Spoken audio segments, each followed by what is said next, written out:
rollout of the 15-year project known as the Centennial Corridor was a bit bumpy for drivers.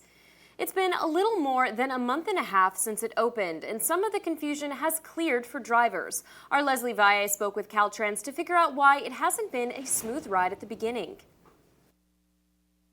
I cannot explain that to you. This wasn't the response Eyewitness News was anticipating while talking to a Caltrans official about the nearly 15-year-long project, the Centennial Corridor. The multi-million-dollar plan began in 2006 by former Congressman Bill Thomas. His goal? For Highway 58 to be connected to the West Side Parkway and I-5. It would also include a flyover to connect northbound Highway 99 to the Centennial Corridor, eventually cutting travel times for many.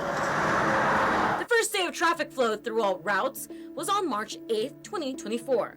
3 years after its initial proposed opening date, many drivers found themselves steering into the lane of confusion. If you were to take the Ming Avenue on-ramp to go northbound 99, you would now need to stay on the far right lane to merge on northbound 99, instead of merging to your left lanes almost immediately after entering the ramp like before. There were no signs in sight that told drivers about the new traffic pattern. Eyewitness News saw firsthand the uncertainty drivers faced, many on the verge of running over the traffic post.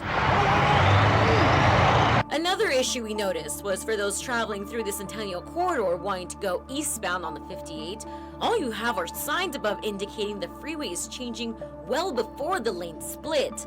Once you get to the interchange, the signs only show the Ming exit and southbound 99. Nothing letting drivers know that the far left lanes continue onto the 58. And if you need to get over, you can't, because the lines are already solid at that point and there's a lifted median.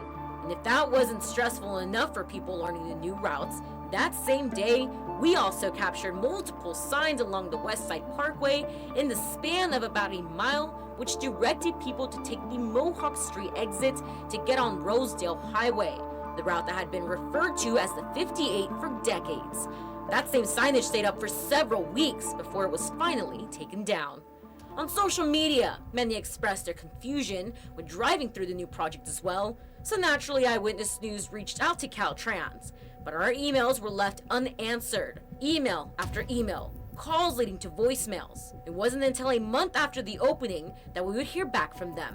We were then directed to the project manager, Paul Pineda. The first issue we addressed was why there weren't any electronic signs to let drivers know about the corridor completion by the Ming on-ramp. Protocol, we would like to put those signs in, maybe ahead of time. But that's you giving the recommendation to the city, and then they do that. Right, and then they would do that, implement it. They would be the implementing agency. Yep, you heard that right. Pineda says temporary electric signs are protocol for alerting drivers about changes that should have been placed by the city of Bakersfield. Video we took shows crews putting up an electric sign at 2:30 in the afternoon, several hours after it was open to the public. We then wanted to understand why multiple signs were placed too far down the road for drivers who wanted to use the Centennial Corridor to go eastbound on the 58, instead of placing them in advance of the exit, allowing drivers to safely merge out of the Ming and southbound 99 lanes. I'm not sure. Well, we certainly recognize that people are used to trying to merge eastbound. So that's why we put those signs in. That was our initial thought process. But to put those signs in that warn traffic that they cannot access eastbound and to go and there's a new traffic pattern. But the signs were more confusing than helpful. Usually, our protocol is we would review all the signage. But this one is probably not. Something that was missed. Another protocol that was not done. Updating the sign that directs drivers to take Mohawk to get on Rosedale Highway, formerly known as the 58. They might have been missed, or if there were new signs that were put in later that they didn't know about them.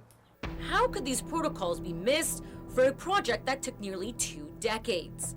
I cannot explain that to you. So, after speaking with Pineda, he told us there are things that can still be done to make the corridor and parkway routes more manageable for drivers.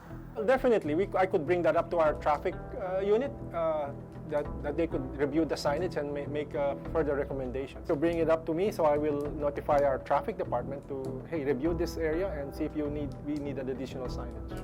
Since we last spoke with Bonetta, he says Caltrans plan for the signage from eastbound to southbound 99 freeway, as well as the Ming ramp to be reviewed by the unit. Leslie Valle, Eyewitness News.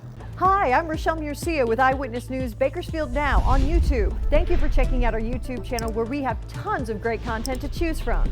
While you're here, go ahead and click on the subscribe button right there. That way you can stay up to date on all the things related within Kern County. Thanks for watching.